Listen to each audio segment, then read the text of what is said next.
हरिओम मित्रों, आप सभी का गणेश टीचिंग एकेडमी में स्वागत है। मैं गणेश यादव आप सभी के लिए सरस्वती पांडे और गोविंद पांडे बुक सीरीज लेकर आए हैं, जो आपके हिंदी साहित्य के लिए अति महत्वपूर्ण क्लास है। चलिए अब हम क्लास को आरंभ करते हैं। सरस्वती पांडे बुक हिंदी साहित्य के लिए बहुत ही महत्वपूर्ण है। आज हम इसी का क्लास आरंभ करते हैं। सबसे पहले हम हिंदी साहित्य इतिहास लेखन की परंपरा के बारे में देखेंगे।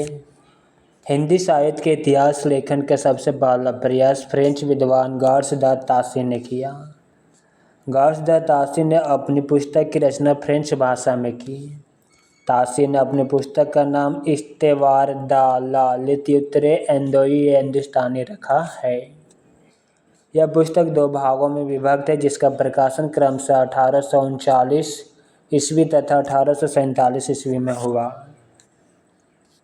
यह ग्रंथ ग्रेट ब्रिटेन और आयरलैंड की प्राच्य साहित्य अनुवादक समिति की ओर से पेरिस में मुद्रित किया गया।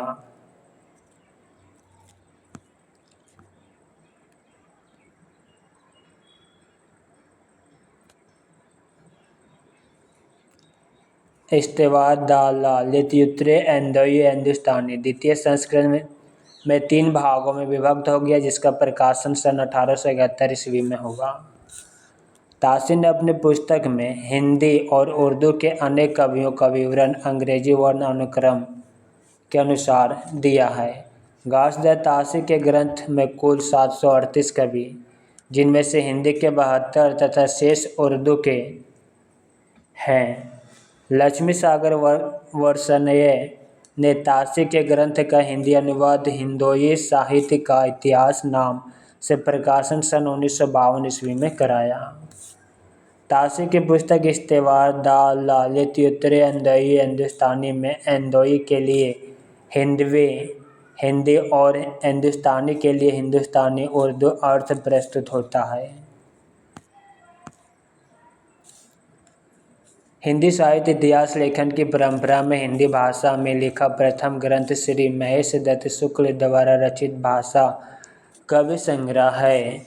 भाषा कवि संग्रह के प्रकाशन सन 1873 ईस्वी में नवल किशोर प्रेस लखनऊ से हुआ। शिव सिंह सेंगर ने शिव सिंह सरोज नाम से हिंदी भाषा में दूसरा महत्वपूर्ण इतिहास ग्रंथ रचा। शिव सिंह सरोज का प्रकाशन 1883 ईस्वी में हुआ। शिव सिंह सरोज में एकमात्र सहस्त्र 838 कवियों भाषा कवियों का जीवन चरित्र तथा उनकी कविताओं का उदाहरण दिए गए हैं। सन 1888 ईस्वी में एशियाटिक सोसाइटी ऑफ बंगाल की पत्रिका के विशेषांक के रूप में ग्रियर्सन द्वारा रचित the modern vernacular literature of Hindustan का प्रकाशन हुआ।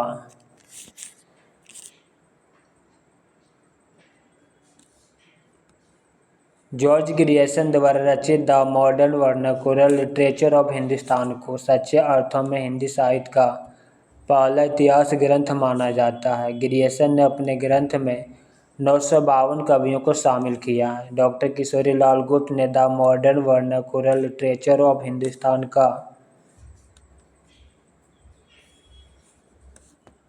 हिंदी साहित्य का प्रथम इतिहास शीर्षक से हिंदी अनुवाद किया, जिसका प्रकाशन सन 1957 ईस्वी में हुआ। ग्रियर्सन ने कवियों और लेखकों के कालक्रम अनुसार वर्गीकरण तथा उनकी प्रवृत्तियों को स्पष्ट किया। विभिन्न युगों की कवि प्रवृत्तियों की व्याख्या करते हुए उनसे संबंधित सांस्कृतिक परिस्थितियों व प्रेरणा स्रोत का उद्घाटन किया।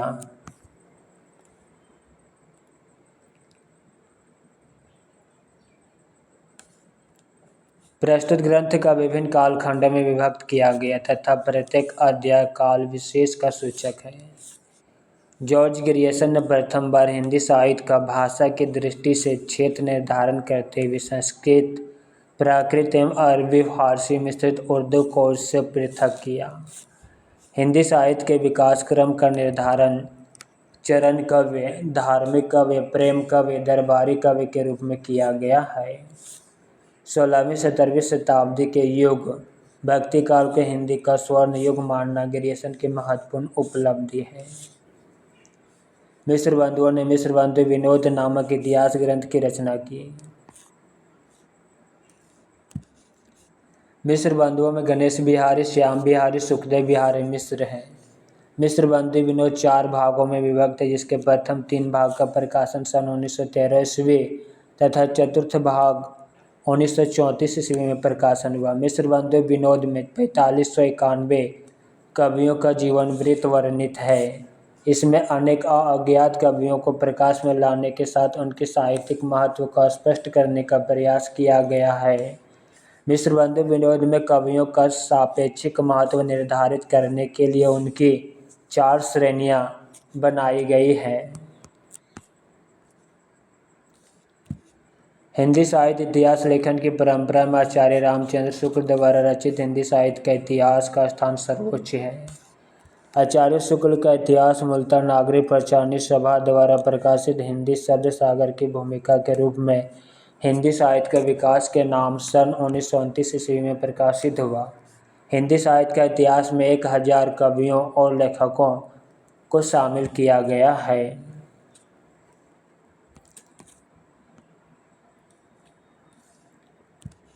आचार्य रामचंद्र शुक्ल ने शिव सिंह सेंगर, जॉर्ज ग्रियर्सन तथा मिश्र बंधुओं के इतिहास को कवि वृत्त संग्रह से अभिहित किया। आचार्य शुक्ल ने लिखा है, जबकि प्रत्येक देश का साहित्य वहाँ की जनता की चित्तवृत्ति का संचित प्रतिबिंब होता है, तब यह निश्चित है कि जनता की चित्तवृत्ति के परिवर्तन के साथ साथ साहित्य के स्वरूप में भी परिवर्तन होता चला जाता है। आदि से अंत तक इन्हीं चित्तवृत्तियों की परंपरा को परखते हुए साहित्य परंपरा के साथ उनका सामंजस्य दिखाना ही साहित्य का इतिहास कहलाता है। जनता की चित्तवृत्ति बहुत कुछ राजनीतिक, सामाजिक, सांप्रदायिक तथा धार्मिक परिस्थिति के अनुसार होती है। सर्वप्रथम आचार्य शुक्ल ने साहित्य इतिहास के आलोचना से पृथक किया तथा अपने विकासवादी एवं वैज्ञानिक दृष्टिकोण का परिचय दिया। आचार्य शुक्ल ने साहित्य इतिहास के प्रति एक निश्चित व सुस्पष्ट दृष्टिकोण का परिचय देते हुए युगीन परिस्थितियों के संदर्भ में विकास क्रम की व्याख्या करने का प्रयास किया। आचार्य शुक्ल का काल विभाजन के अंतर्गत हिंदी साहित्य के 900 वर्षों के इतिहास को 4 सुस्पष्ट कालखंडों में विभक्त किया। शुक्ल जी ने भक्ति काल को 4 भागों या शाखाओं में बांटकर उसे सर्वप्रथम शुद्ध दार्शनिक एवं धार्मिक आधार प्रतिष्ठित किया। भक्ति काल 2 खंड, निर्गुण धारा और सगुण धारा। निर्गुण धारा के अंतर्गत ज्ञान आश्रयी शाखा और प्रेम आश्रयी शाखा। सगुण धारा के अंतर्गत राम भक्ति और कृष्ण भक्ति शाखा। रामचंद्र शुक्ल अपने इतिहास में पहली बार कवियों और साहित्यकारों के जीवन चरित्र संबंधी इतिवृत्ति के स्थान पर उनकी रचनाओं के साहित्यिक मूल्यांकन को प्रमुखता दी। एडविन ग्रिव्स महोदय ने सन 1917 ईस्वी में अंग्रेजी भाषा में यह स्केच ऑफ हिंदी लिटरेचर नाम से हिंदी साहित्य का एक संक्षिप्त इतिहास ग्रंथ लिखा। इन्होंने हिंदी साहित्य के इतिहास के 5 विभाग किए हैं। सन 1920 ईस्वी में F.E.K. ने अंग्रेजी भाषा में यह हिस्ट्री ऑफ हिंदी लिटरेचर नाम से एक इतिहास ग्रंथ लिखा। तज़किरा-ई-सूरह हिंदी 1848 ईस्वी नामक इतिहास ग्रंथ मौलवी करीम उद्दीन द्वारा लिखा गया। इसमें कुल कवियों की संख्या 1004 है, जिसमें हिंदी के 62 कवि हैं। इस ग्रंथ में प्रथम बार कालक्रम का ध्यान रखा गया। आचार्य हजारी प्रसाद द्विवेदी ने 3 इतिहास ग्रंथों की रचना क्रमशः हिंदी साहित्य की भूमिका 1940, हिंदी साहित्य उद्भव और विकास 1952, हिंदी साहित्य का आदिकाल 1952 नाम से की है। आचार्य हजारी प्रसाद ने अपने इतिहास में परंपरा के निरंतरता का अनुशीलन करते हुए एक व्यापक इतिहास दर्शन की भूमिका तैयार की। डॉक्टर रामकुमार वर्मा ने हिंदी साहित्य का आलोचनात्मक इतिहास नामक पुस्तक लिखी।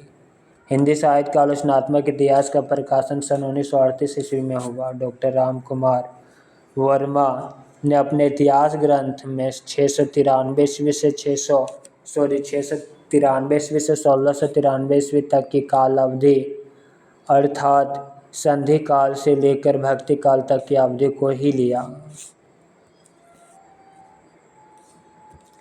डॉक्टर वर्मा ने संपूर्ण ग्रंथ को 4 प्रकरण में विभक्त किया। डॉक्टर वर्मा ने स्वयंभू को, जो कि अपभ्रंश के सबसे पहले कवि है, हिंदी का पहला कवि मानते हुए हिंदी साहित्य का आरंभ 693 ईस्वी स्वीकार किया। नागरिक पंचानन सभा से हिंदी साहित्य का बृहद इतिहास का प्रकाशन 16 खंडों में हो चुका है। अनेक विद्वान ने अलग अलग खंडों का संपादन कार्य किया है जो अंकित है। भाग, प्रत्येक भाग का नाम और संपादक। प्रथम भाग हिंदी साहित्य की पीठिका, संपादक डॉक्टर राजवल्लभ पांडे। दूसरा भाग हिंदी भाषा का विकास, डॉक्टर धीरेन्द्र वर्मा। तीसरा भाग आदिकाल, पंडित करुणापति त्रिपाठी व वासुदेव सिंह। चौथा भाग भक्ति काल, निर्गुण भक्ति, परशुराम चतुर्वेदी। पांचवा भाग भक्ति काल, सगुण भक्ति, देवेंद्र नाथ शर्मा व विजेंद्र स्नातक। छठा भाग रीति काल, रीतिबद्ध, डॉक्टर नागेंद्र। सातवां भाग रीति काल, रीति मुक्ति, संपादक डॉक्टर भागीरथ मिश्र। आठवां भाग हिंदी साहित्य का अभ्युत्थान, भारतेंदु काल, संवत 1900 से 1950 विक्रम तक, डॉक्टर विनय मोहन शर्मा। नौवां भाग द्विवेदी काल, संवत 1950 से 75 विक्रम तक, संपादक पंडित सुधाकर पांडे। 10वां भाग उत्कर्ष काल, काव्य, संवत 1975 से 95 विक्रम तक, संपादक डॉक्टर नागेंद्र। 11वां भाग उत्कर्ष काल, नाटक, संवत 1975 से 1995 विक्रम। 17वें सावित्री सिंह व दशरथ ओझा संपादक हैं। 12वां भाग कथा साहित्य, संवत 1975 से 1995 विक्रम तक, संपादक डॉक्टर निर्मला जैन।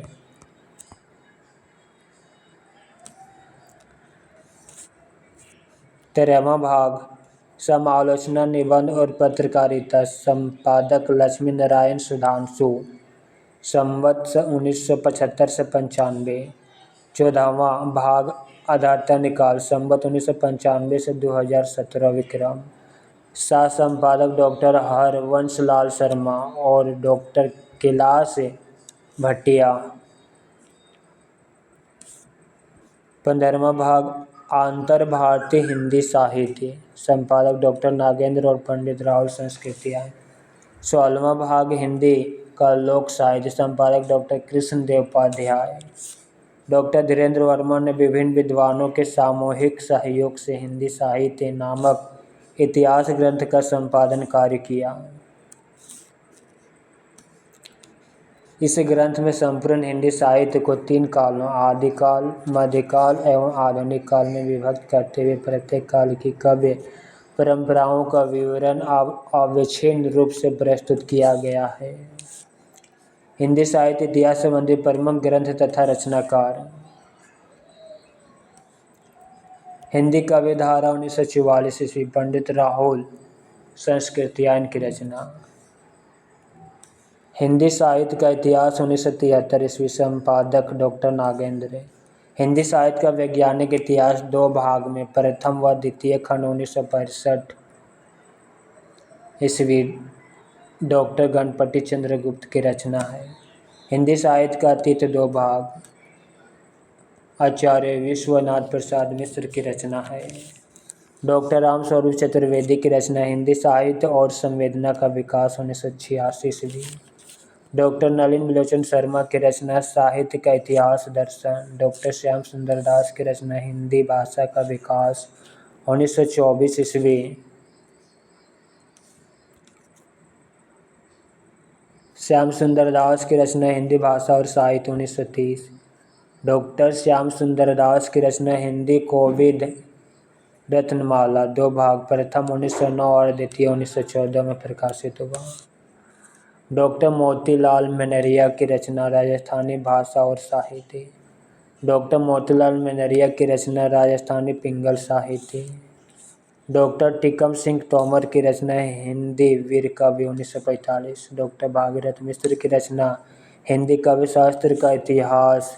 श्री नारायण चतुर्वेदी की रचना आधुनिक हिंदी का आदिकाल 1973। नंद दुलारे वाजपेयी की रचना हिंदी साहित्य 20वीं शताब्दी 1945 ईस्वी। नंद दुलारे वाजपेयी की रचना आधुनिक हिंदी साहित्य 1950। रमाशंकर शुक्ल रसाल की रचना हिंदी साहित्य का इतिहास 1951 ईस्वी। उदय नारायण तिवारी की रचना हिंदी भाषा का उद्भव और विकास। पद्मलाल पूनालाल बख्शी की रचना हिंदी साहित्य विमर्श 1927 ईस्वी। राम नरेश त्रिपाठी की रचना कविता कौमुदी 1917 ईस्वी। महेश दत्त शुक्ल की रचना भाषा कवि संग्रह 1873 ईस्वी।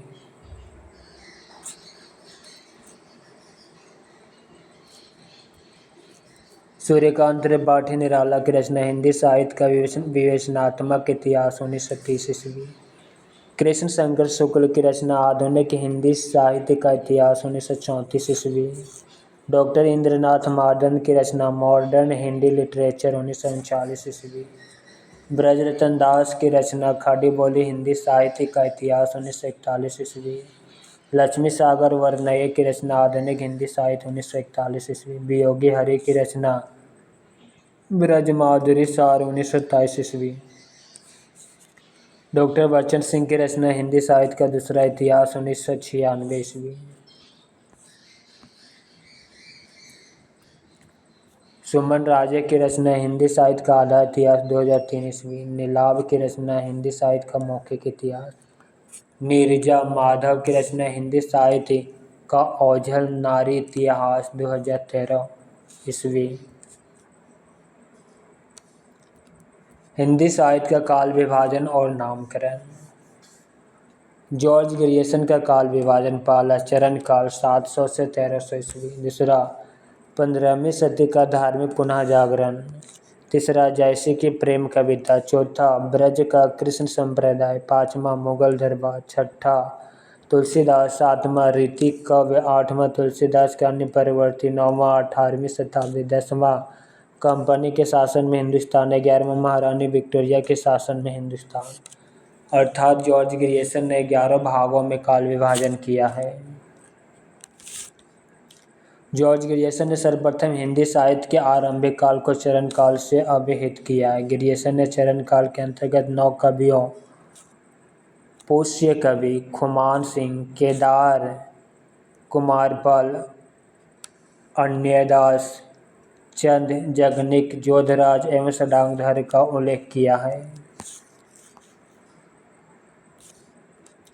ग्रियर्सन ने अपने इतिहास में केवल प्रवृत्तिगत काल विभाजन किया। ग्रियर्सन ने कालों का नामकरण एवं आधार पर नहीं किया। मिस्र बंधुओं के काल विभाजन। पहला प्रारंभिक काल। इसके 2 खंड हैं। पूर्व प्रारंभिक काल 700 से 1343 विक्रम। उत्तर आरंभिक काल 1344 से 1444 विक्रम। दूसरा माध्यमिक काल 2 खंड। पूर्व माध्यमिक काल 1445 से 1560 विक्रम। प्रौढ़ माध्यमिक काल 1561 से 1680 विक्रम।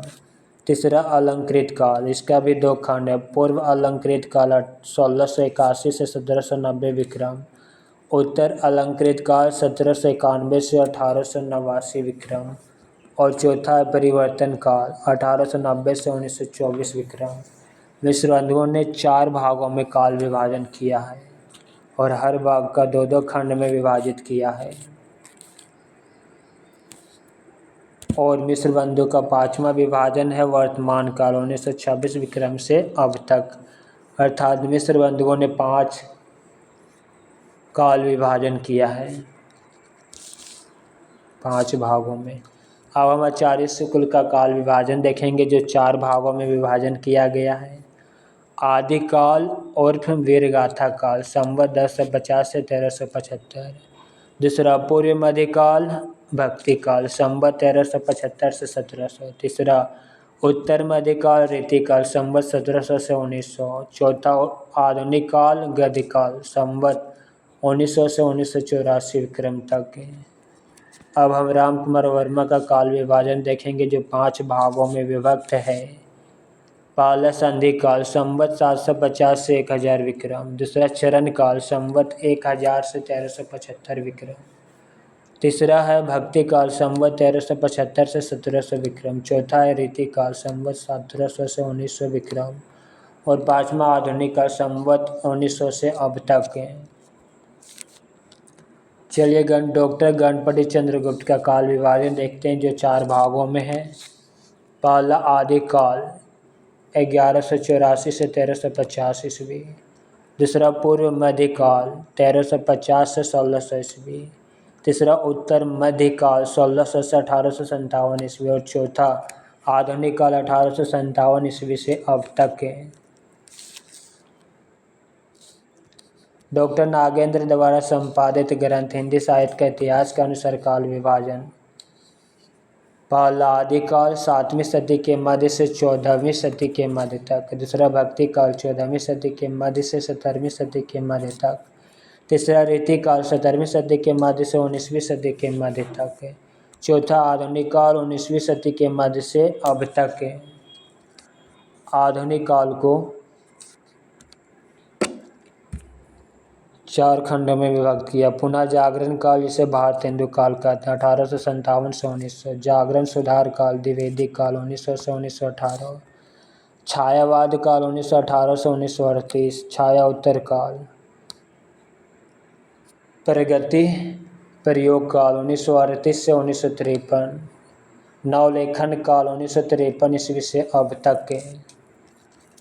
चलिए अब डॉक्टर बच्चन सिंह का काल विभाजन देखते हैं। पहला अपभ्रंश काल, दूसरा भक्ति काल सन 1400 से 1650 ईस्वी। तीसरा रीति काल 1650 से 1857 ईस्वी। और चौथा आधुनिक काल 1857 ईस्वी से अब तक है।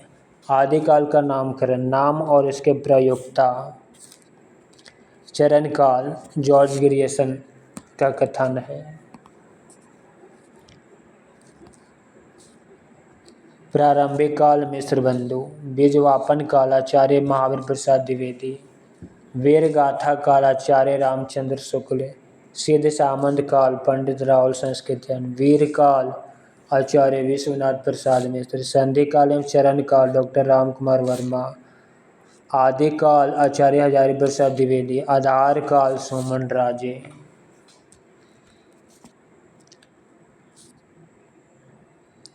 रीति काल का नामकरण देखेंगे, नाम और प्रयुक्ता।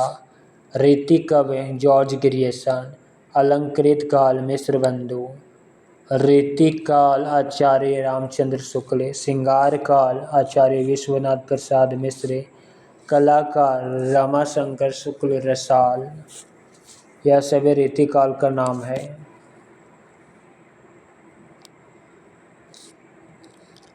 डॉक्टर उदय नारायण तिवारी, डॉक्टर गोविंद त्रिगुणायत और डॉक्टर महेंद्र नाथ दुबे द्वारा भाषा की दृष्टि से किया काल विभाजन। पहला पृष्ठभूमि अवहट काल। दूसरा उमेश काल, भाषा ब्रज बोली, पुरानी ब्रजी, कौरवी या खड़ी बोली एवं अवधि काल। तीसरा पूर्व भाग ब्रज भाषा अवधि काल। चौथा उत्तर भाग खड़ी बोली काल।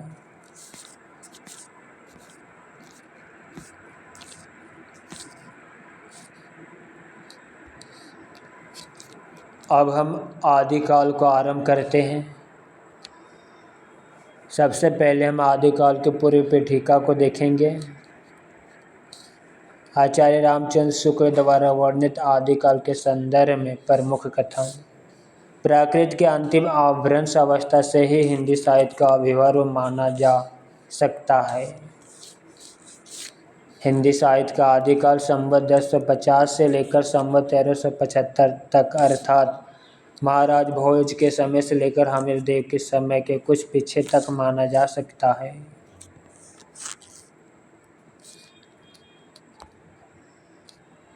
राजाश्रित कवि और चारण जिस प्रकार नीति, श्रृंगार आदि के फुटकल दोहे राजसभाओं में सुनाया करते हैं, उसी प्रकार अपने आश्रयदाता राजाओं के पराक्रमपूर्ण चरित्रों या गाथाओं का वर्णन भी किया करते थे। यही प्रबंध परंपरा रसों के नाम से पाई जाती है, जिसे लक्ष्य करके इस काल को हमने वीरगाथा काल कहा है।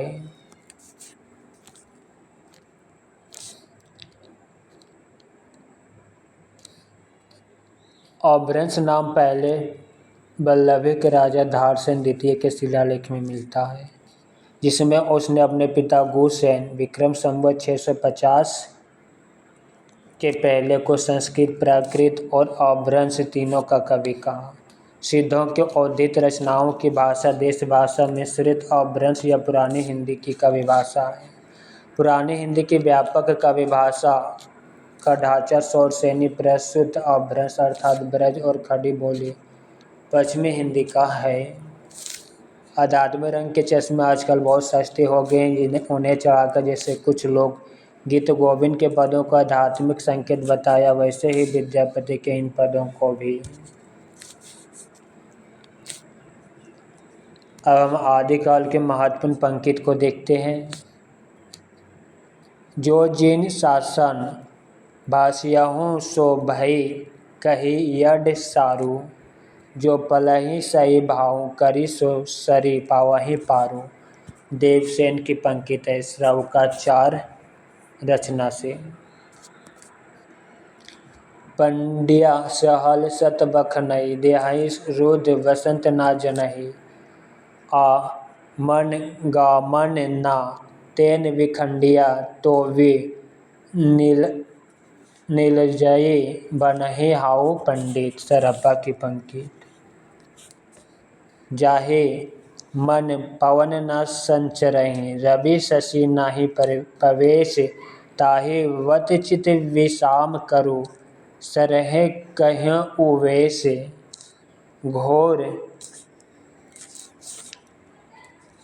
यह सरप्पा की पंक्ति है।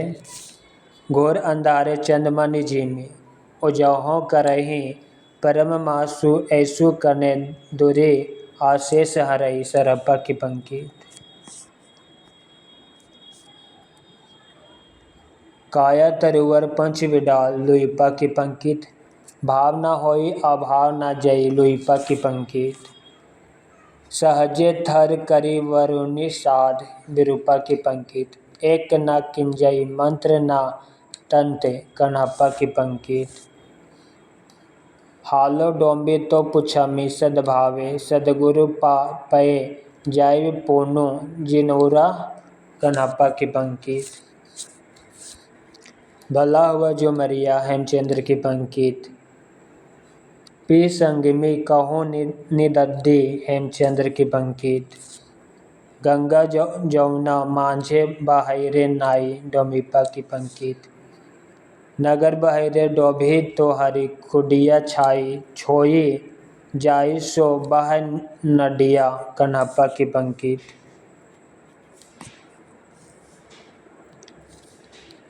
जिमी लौन बिलिजई पानी यही तिमी धरनी लय चिति कण्हप्पा की पंक्ति।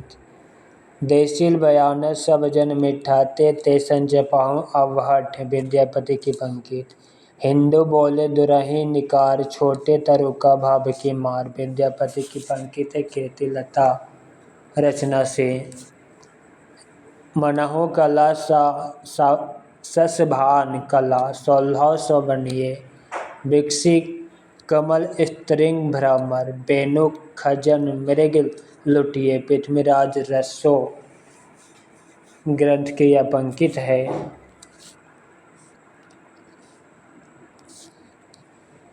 बजिया घोर निशान रान चौहान चाहो दिशि पृथ्वीराज रसों से पंक्ति है। उट्टी राज पृथ्वीराज बाग मानो लग वीर नट पृथ्वीराज रसो ग्रंथ की पंक्ति है। 12 बरिस ले कुकुर जिए और 13 ले जिए सियार, बरस 18 क्षत्रिय जिए आगे जीवन को धिक्कार। जगनिक की पंक्ति। एक थाल मोती से भरा अमीर खुसरो की पंक्ति। एक नार ने अचरज किया अमीर खुसरो की पंक्ति। गोरी सेवे सेज पर मुख पर डारे केस अमीर खुसरो की पंक्ति। मेरा जोबना नवे लड़ा भयो गुलाल अमीर खुसरो की पंक्ति। जे हाल मिसकी मकुंतग फूल दुराए, नैन बनाए बतिया अमीर खुसरो की पंकित। सरस बसंत समय भल पावली, विद्यापति की पंकित पदावली ग्रंथ से।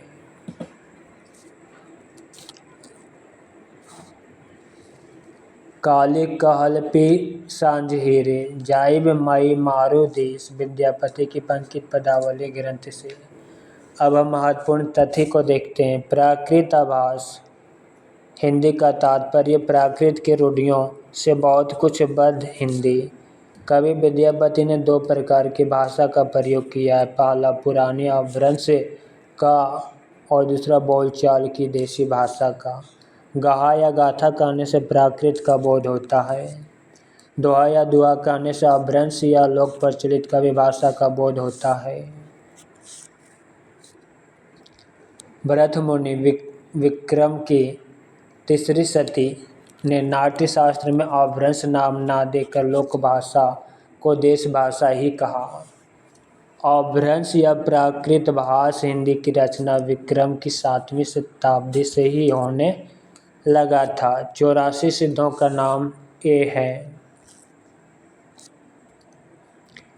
पहला लुइप्पा कायस्थ जाति के, लीलप्पा, तीसरा विरूपा, चौथा डोम्बिप्पा क्षत्रिय, पांचवा सबरप्पा क्षत्रिय, छठा सरप्पा ब्राह्मण, सातवां काकलिप्पा शूद्र, आठवां मीनप्पा मछुआ, नौवां गोरछप्पा, 10वां चौरंगिप्पा राजकुमार, 11वां बिनप्पा राजकुमार, 12वां संतिप्पा ब्राह्मण, 13वां तंतिप्पा ततवा, 14वां चमरिप्पा चर्मकार जाति के हैं, 15वां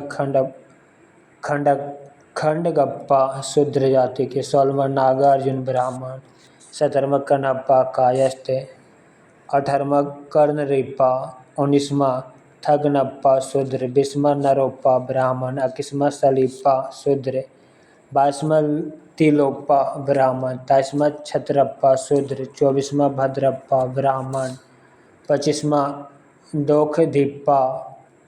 दोखदीप्पा, 26वां आजोगिप्पा गृहपति, 27वां कलप्पा, 28वां ढोमिप्पा धोबी, 29वां कनकनप्पा राजकुमार, 30वां कमरिप्पा, 31वां डंगिप्पा ब्राह्मण, 32वां भादिप्पा, 33वां तंधिप्पा शूद्र, 34वां कुकरिप्पा ब्राह्मण, 35वां कुचिप्पा शूद्र,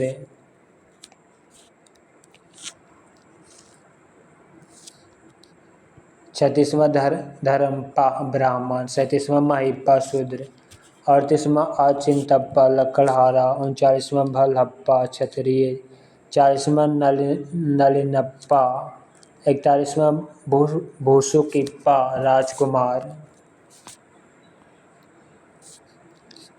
42वां इंद्रभूति राजा, 43वां मेकोप्पा वानिक जाति के, 44वां कुंठलिप्पा, 45वां कमरिप्पा लोहार, 46वां जनरप्पा ब्राह्मण, 47वां राहुलप्पा शूद्र, 48वां मेदिनीप्पा, 49वां धर्वरिप्पा, 50वां धोकरिप्पा शूद्र, 51वां पंकजप्पा ब्राह्मण, 52वां घंटप्पा क्षत्रिय, 53वां जोगिप्पा डोम, 54वां चेकुलप्पा शूद्र, 55वां गुंडरिप्पा चिडिमार, 56वां लुच्चिकप्पा ब्राह्मण, 57वां निर्गुणप्पा शूद्र, 58वां जयनथ ब्राह्मण, 59वां चरपटिप्पा कहार, 60वां चंपकप्पा, 61वां भिखनप्पा शूद्र, 62वां भलिप्पा कृष्णघृत वणिक, 63वां कुमरिप्पा, 64वां चौरिप्पा, 65वां मणिभद्रा योगिनी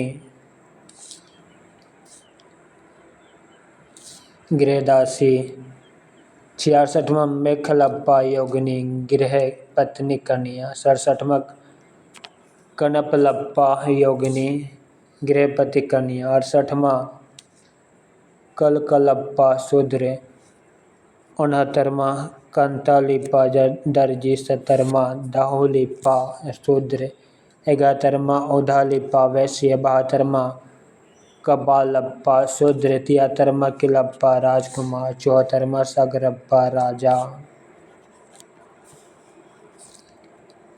75वां, सर्वछप्पा शूद्र 76वां, नागबोधिप्पा ब्राह्मण 77वां, दरिकप्पा राजा 78वां, पुतुलिप्पा शूद्र 79वां, पनहप्पा चमार 80वां, कोकलिप्पा राजकुमार 81वां, अनगप्पा शूद्र 82वां, लक्ष्मीकारा योगिनी राजकुमारी 83वां, समुदप्पा 84वां, भालिप्पा ब्राह्मण। सिद्धों में सबसे पुराने सराह सरोजवज्र भी नाम है। महासुखवाद का प्रवर्तन वज्रायन शाखा में हुआ। महासुख का अर्थ है आनंद स्वरूप ईश्वर तत्व प्रज्ञा और उपाय के योग से इस महासुख दशा की प्राप्ति मानी गई। गोरखनाथ का नाथ पंथ मूल रूप से ब्रजयान शाखा का ही एक रूप है। गोरखनाथ ने पतंजलि के उच्च लक्ष्य ईश्वर प्राप्ति को लेकर हठ योग का वर्णन किया।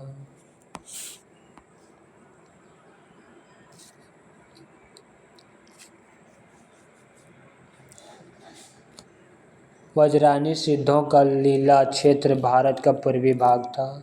गोरखनाथ ने अपने ग्रंथ का प्रचार देश के पश्चिमी भागों विशेषकर राजपूताने और पंजाब में किया। नाथों की संख्या 9 माना गया है। लोग इन्हें नवनाथ भी कहते हैं। गोरक्षा सिद्धांत संग्रह में इनका नाम निम्न क्रम बताया गया है। पहला नागार्जुन, दूसरा जड़ भरत, तीसरा हरिश्चंद्र, चौथा सत्यनाथ, पांचवा भीमनाथ, छठा गोरक्षानाथ, सातवां चरपट, आठवां जालंधर और नौवां मल्लिकार्जुन है। अब हम अपभ्रंश साहित्य के बारे में देखेंगे।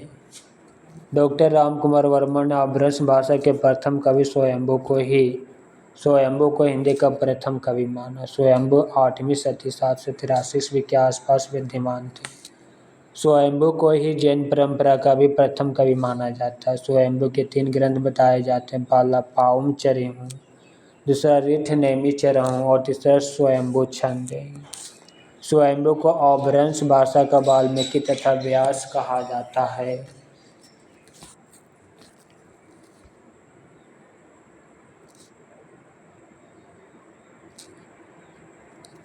स्वयंभू ने अपनी भाषा को देसी भाषा कहा। स्वयंभू ने पाउम चरिहू को उसके पुत्र त्रिभुवन ने पूरा किया। पाउम चरिहू में राम के चरित्र का विस्तार से वर्णित है। शिव सिंह सेंगर ने अपने ग्रंथ शिव सिंह सरोज में किसी पुरानी अनुश्रुति के आधार पर 7वीं शताब्दी के पुष्य या पुंड कवि को हिंदी का प्रथम कवि माना। आचार्य हजारी प्रसाद द्विवेदी के अनुसार यह पुष्य संभवतः अपभ्रंश का प्रसिद्ध कवि पुष्यदंत है, जिसका आविर्भाव 9वीं शती में हुआ। सर्वमान्य धारणा है कि पुष्यदंत का आविर्भाव 972 ईस्वी 10वीं शती में हुआ।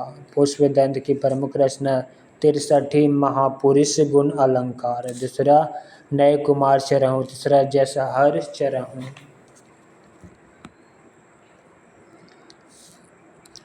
पुष्यदंत के 63 महापुरुष गुण अलंकार को ही महापुराण नाम से जाना जाता है। महापुराण में 63 महापुरुषों का जीवन चरित्र वर्णित है। पुष्यदंत ने अपने चरित्र काव्यों में चौपाई छंद का प्रयोग किया है। पुष्यदंत ने साहित्य की रचना विशुद्ध धार्मिक भाव से किया है। अपभ्रंश और अवहट में चौपाई 15 मात्राओं का छंद था। पुष्यदंत को हिंदी का भावभूति कहा जाता है। शिव सिंह सेंगर ने पुष्य कवि को भाखा की जड़ कहा। पुष्यदंत ने स्वयं को अभिमान मेरु, कवि रत्नाकर, कवि कुल तिलक आदि उपाधियों से विभूषित किया। हरिसेन ने अपनी धम्म परीक्षा में अपभ्रंश के 3 कवि माने हैं। चतुर्मुख, स्वयंभू और पुष्पदंत। स्वयंभू ने चतुर्मुख को पद्य बंध का प्रवर्तक तथा सर्वश्रेष्ठ कवि कहा। पद्हरि 16 मात्रा का मात्रिक छंद इस छंद का नाम पर इस पद्धति पर लिखे जाने वाले कवियों को पद्य बंध कहा गया है। पुष्यदंत मानखेड़ के प्रतापी राजा कर्ण के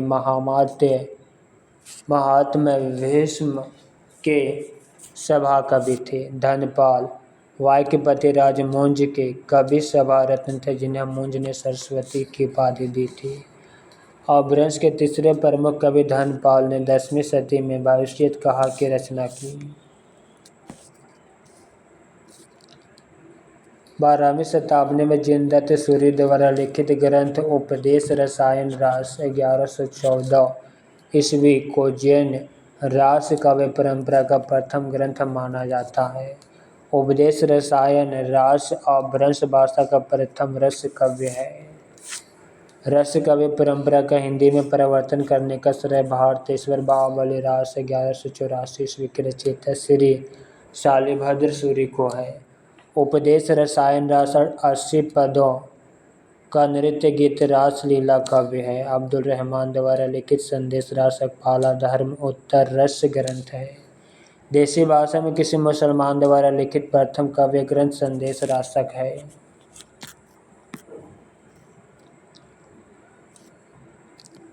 संदेश रासक एक खंड काव्य है जिसमें विक्रमपुर की एक वियोगिनी के विरह की कथा वर्णित है। विद्वानों ने उसका समय 12वीं सदी का उत्तरार्ध और 13वीं सदी का आरंभ माना है। मुनि राम सिंह जैन साहित्य के सर्वश्रेष्ठ रहस्यवादी कवि कहे जाते हैं। डॉक्टर हीरालाल मुनि राम सिंह का आविर्भाव काल संवत 1057 के लगभग मानते हैं। मुनि राम सिंह पाहुड़ दोहा की रचना की। अपभ्रंश भाषा में दोहा काव्य का आरंभ 6ठी शताब्दी के कवि जोइंदू से माना जाता है। जोइंदू ने 2 पुस्तकों की रचना की, परमात्मा प्रकाश और योगसार। जॉर्ज ग्रियर्सन ने आदिकाल के अंतर्गत 9 कवियों को शामिल किया है। पुष्य कवि खुमान सिंह, केदार, कुमारपाल, अन्यदास, चंद्र, जगनिक, सडांगधर एवं जोधराज। मिश्र बंधुओं ने मिश्र बंधु विनोद के प्रथम संस्करण में आरंभिक काल 700 से 1444 विक्रम के अंतर्गत 19 कवियों को स्थान दिया है। ये 19 कवि इस प्रकार हैं। पहला पुष्य या पुण्य, रचना अज्ञात है 770 विक्रम। अज्ञात कवि खुमान रस्सो, इसका ग्रंथ है 890 विक्रम। तीसरा नंद कवि, रचना अज्ञात है 1137 विक्रम। चौथा मसऊद कवि, रचना अज्ञात है 1180 विक्रम। पाँचवा कुतुब अली, रचना अज्ञात है 1180 विक्रम। छठा साई दान चरण, रचना संवत्सार 1191 विक्रम। सातवां अकरम फैज, रचना वर्तमाल 1205 से 1258 विक्रम। आठवां चंद कवि, रचना पृथ्वीराज रस्सो 1225 से 1249 विक्रम। नौवां जगनिक कवि, रचना अल्लाह। 10वां केदार कवि। 11वां बरदर वैनी कवि, रचना अज्ञात है 1225 विक्रम। 12वां जलहन कवि। 13वां भूपति कवि, रचना भागवत 10म स्कंद भाषा 1344 विक्रम। 14वां नरपति नल्हा, रचना विशाल देव रस्सो 1354 विक्रम। 15वां नल्हा सिंह,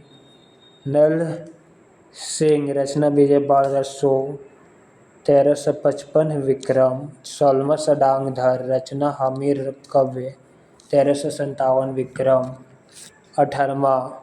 17वां अमीर खुसरो। 18वां मुल्ला दाऊद, रचना नुक्कर चंदा की प्रेम कहानी 1385 विक्रम। 19वां गोरखनाथ, 40 ग्रंथ इसकी रचना है 1407 विक्रम। मिश्र बंधुओं ने अपने ग्रंथ मिश्र बंधु विनोद के अगले संस्करण में नाथपंथियों और सिद्धों को सम्मिलित करते हुए इस काल में कवियों की संख्या 75 तक पहुंचा दी।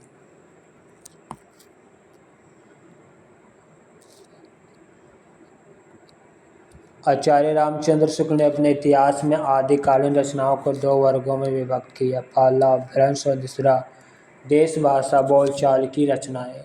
आचार्य शुक्ल ने नामांकित 12 रचनाओं को ही साहित्य में स्थान दिया। अपभ्रंश की रचनाएं विजयपाल रसो, हमीर रसो, कीर्तिलता और कीर्ति पताका। देश भाषा कवि की रचनाएं खुमान रसो, विशल देव रसो, पृथ्वीराज रसो, जयचंद्र प्रकाश ग्रंथ, जय मयंक जैसे चंद्रिका ग्रंथ, परमाल रसो उर्फ अल्लाह का मूल रूप है। 7वां ग्रंथ खुसरो की पहली और 8वां विद्यापति पदावली ग्रंथ। आचार्य हजारी प्रसाद द्विवेदी ने आदिकाल के अंतर्गत 9 कवियों को शामिल किया है।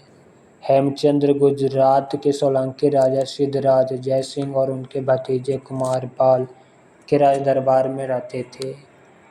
आचार्य के व्याकरण का नाम सिद्ध हेमचंद्र शब्द अनुशासन था। हेमचंद्र का व्याकरण सिद्ध हेम नाम से प्रसिद्ध हुआ। सिद्ध हेम में संस्कृत, प्राकृत और अपभ्रंश तीनों का समावेश किया गया। हेमचंद्र प्रसिद्ध जैन आचार्य थे और इनका जन्म 1088 ईस्वी में हुआ।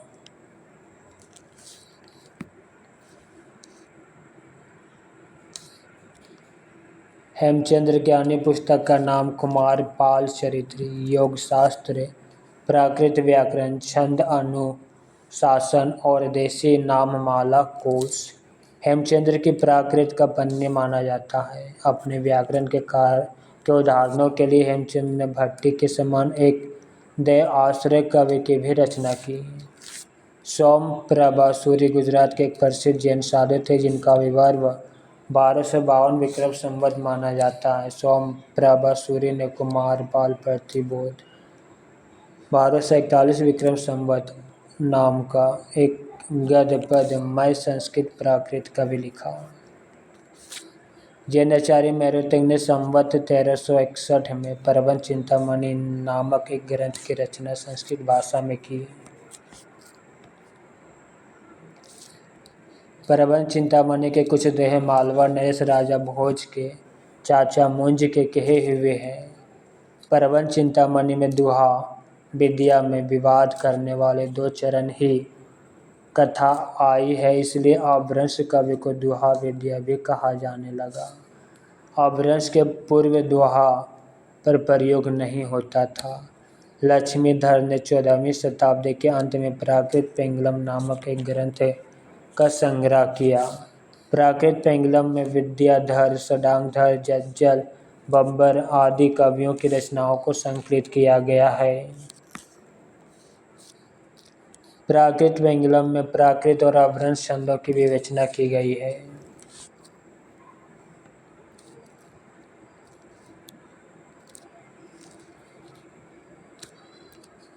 प्राकृत पेंगलम को प्राकृत पिंगल सूत्र भी कहा जाता है। प्राकृत पेंगलम की टीका बंशीधर नामक किसी विद्वान ने लिखा है। षडांगधर एक अच्छे कवि और सूत्रकार थे। षडांगधर ने षडांगधर पद्धति के नाम से एक सुभाषित संग्रह बनाया। षडांगधर पद्धति में बहुत से शब्द, मंत्र और भाषा चित्र काव्य भी दिया गया है। आचार्य शुक्ल ने प्राकृत पेंगलम के कुछ छंद के आधार पर हमीर रास रसो ग्रंथ के अस्तित्व की कल्पना की, जिसका रचनाकार षडांगधर को बताया। राहुल संस्कृतियान ने जज्जल नामक किसी कवि को इसका रचयिता घोषित किया। आचार्य हजारी प्रसाद द्विवेदी का कथन है कि हमीर शब्द अमीर का विकृत रूप है जो किसी पात्र का नाम होकर एक विशेषण के रूप में प्रयुक्त हुआ है। शिव सिंह सेंगर के अनुसार चंद की औलाद षडांगधर कवि हुए जिन्होंने हमीर गोरा और हमीर काव्य भाषा में बनाया था। षडांगधर पद्धति संस्कृत भाषा में लिखा एक पद्यकोश है, किंतु बीच बीच में देश भाषा के वाक्य भी आए हैं। श्रीमल देव राजा की प्रशंसा में षडांगधर पद्धति में श्रीकंठ पंडित का संग्रहित यह श्लोक उल्लेख योग्य है। नून बादलम छाई खे पसरी निस्रान शब्द खर शत्रु पंडी लुटाली तोड़ हसीनों एवं भरणयुक्त भट्टा झूठे गर्भ भरा मघाली सहसो रे कंठ मेरे कहे कंठे पाग निवेश जा शरणम श्रीमल देवम विभोम। डॉक्टर बच्चन सिंह ने अनुमान व्यक्त किया कि षडांगधर कुंडलियाँ छंद के प्रथम प्रयुक्ता है।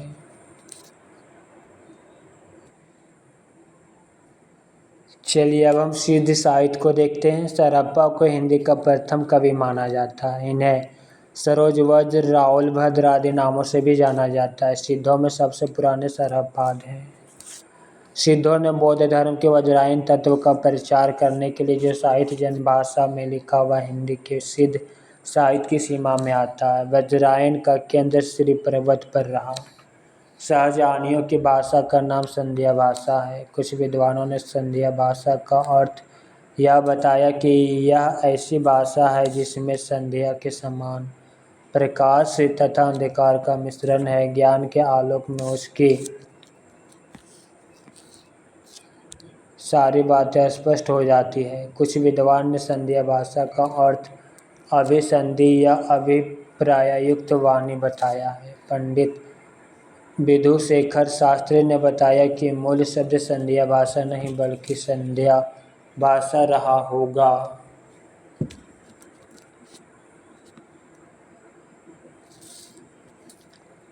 ज्योतिश्वर ठाकुर रचित वर्ण रत्नाकर नामक 14वीं शताब्दी के मैथिली ग्रंथ में 84 सिद्धों का नाम दिए गए हैं। सहजयानियों की संध्या भाषा का प्रभाव संत कवियों पर भी पड़ा और वे उलटवासियाँ लिखने लगे। राहुल संस्कृतिया ने सरहपाद का समय 769 ईस्वी में स्थिर किया। विनयतोष भट्टाचार्य ने सरहपाद का समय विक्रम संवत 633 ईस्वी स्थिर किया। इनके लिखे 32 ग्रंथ बताए जाते जिनमें दोहाकोश प्रसिद्ध हैं। महामहोपाध्याय हरिप्रसाद शास्त्री द्वारा संपादित बोधगान व दोहा में सरहप्पा और कृपाचार्य का दोहा संग्रहित है। महामहोपाध्याय हरिप्रसाद शास्त्री ने बोधगान व दोहा में संग्रहित पुस्तकों की भाषा को प्राचीन बंगला कहा। दोहाकोश का संपादन डॉक्टर प्रबोध चंद्र बागची ने किया। दोहाकोश में नीलोप्पा, सरहप्पा, कनहप्पा के दोहे संग्रहित हैं। सरहप्पा की जीवन दृष्टि संक्षेप में इस प्रकार है। सहज संयम, पाखंड और आडंबर विनाश, गुरु सेवा, सहज मार्ग, महासुख की प्राप्ति।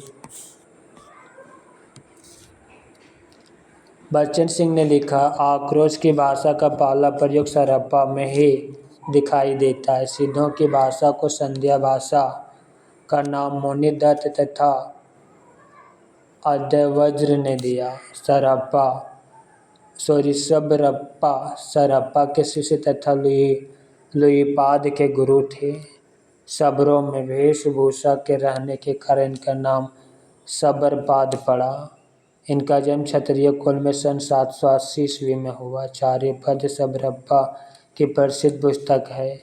चार्यपद एक प्रकार का गीत है जो समानता अनुष्ठानों के समय गाया जाता है। चार्यपद संध्या भाषा दृष्टकूट में लिखी गई जिनके दोहरे अर्थ होते हैं। सिद्ध साहित्य में दोहाकोश की रचना परिनिष्ठित अपभ्रंश में हुई तथा चार्यपदों की आवहट में। सिद्धों का दोहा और चार्यपद संत साहित्य में क्रमशः सखी और शब्दी में किंचित रूपांतरित हो गया। लुईपा का जन्म राजा धर्मपाल के शासनकाल में सन 773 ईस्वी में एक कायस्थ परिवार में हुआ था। लुईपा सबरप्पा के शिष्य थे। 84 सिद्धों में लुईपा का स्थान प्रथम तथा सबसे ऊंचा माना जाता है। लुईपा साधना में इतने ऊंचे थे कि उड़ीसा के राजा दरिकप्पा और उनके मंत्री डेंगिप्पा इनके शिष्य हो गए थे। डोम्बिप्पा का जन्म मगध के क्षत्रिय वंश में सन 840 ईस्वी के आसपास हुआ। इनके द्वारा रचित 21 ग्रंथ बताए जाते हैं, जिनमें डोम्बी गीतिका, योगाचार्य, अक्षरदिक्योपदेश आदि प्रसिद्ध है। डोम्बिप्पा विरूपा के शिष्य थे। कण्णप्पा सिद्धों में सर्वश्रेष्ठ विद्वान तथा बड़े कवि थे। कण्णप्पा का जन्म कर्नाटक के ब्राह्मण वंश में सन 1820 ईस्वी में हुआ था।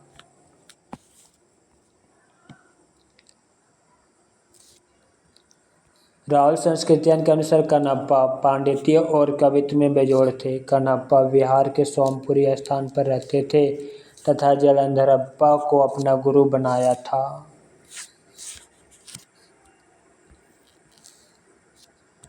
अब हम जैन साहित्य के बारे में देखें। जैन साधुओं ने अपने मत का प्रसार हिंदी कविता के माध्यम से पश्चिम क्षेत्र में किया। राष्ट्रीय काव्य परंपरा में प्राचीनतम ज्ञात ग्रंथ रिपुदरन रास है। डॉक्टर दशरथ ओझा ने इसका समय 905 ईस्वी बताया। रिपुदरन रास संस्कृत भाषा में लिखा तथा इसमें अभिनय, नृत्य और गान इन तीनों तत्वों का मिश्रण है। जिनदत्त सूरि द्वारा रचित उपदेश रसायन अपभ्रंश भाषा का सर्वप्रथम रास ग्रंथ है।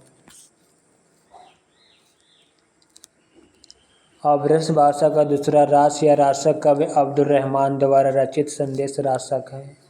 हिंदी का प्रथम ऐतिहासिक रास ग्रंथ पंच पांडव रचित रास है। पंच पांडव रचित रास के लेखक शालिभद्र सूरि द्वितीय को माना जाता है। इसका रचना काल 1350 ईस्वी था।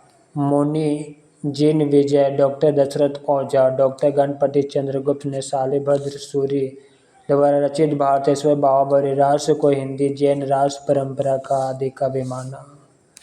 डॉक्टर गणपति चंद्रगुप्त ने शालिभद्र सूरि को हिंदी का प्रथम कवि माना। भारतेश्वर बाहुबली रास की रचना 1184 ईस्वी में हुई तथा इसके एक ग्रंथ में भारतेश्वर तथा बाहुबली का चरित्र वर्णित है। यह ग्रंथ 205 छंदों में रचित एक सुंदर खंड काव्य। भारतेश्वर बाहुबली का संपादन मुनि जिन विजय ने किया। प्रसिद्ध जैन आचार्य देवसेन कृत श्रावकाचार्य को डॉक्टर नागेंद्र ने हिंदी की प्रथम रचना माना है।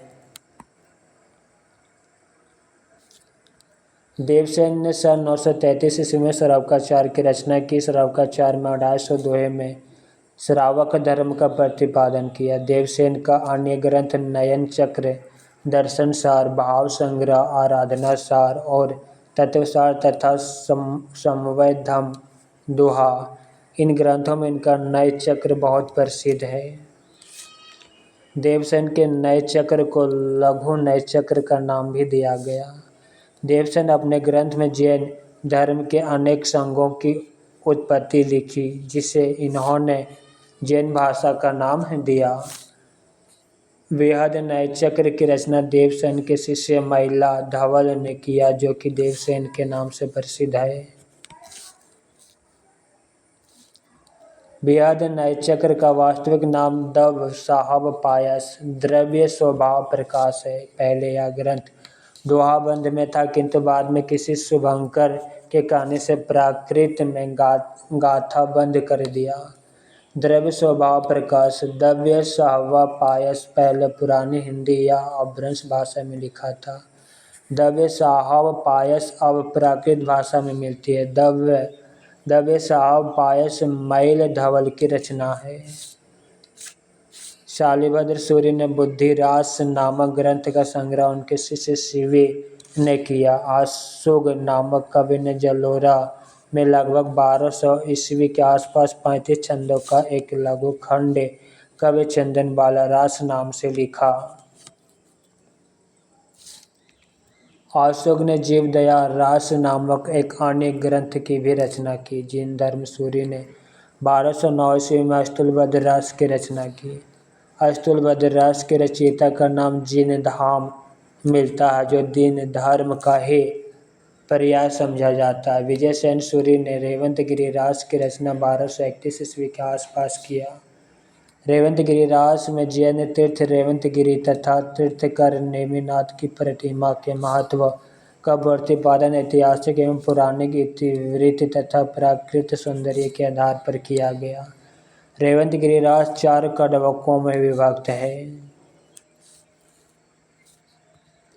रेवंतगिरी रास के ही भांति कवि पल्हन द्वारा रचित अब्बू रास 1232 ईस्वी में भी जैनियों का प्रसिद्ध स्थान अब्बू मंदिर का वर्णन किया गया। मुनि सुमति गणि ने नेमिनाथ रास में जैन तीर्थकर नेमिनाथ के चरित्र का वर्णन अत्यंत संक्षेप में किया। नेमिनाथ रास की रचना 1213 ईस्वी में हुई। इसमें 58 छंद है।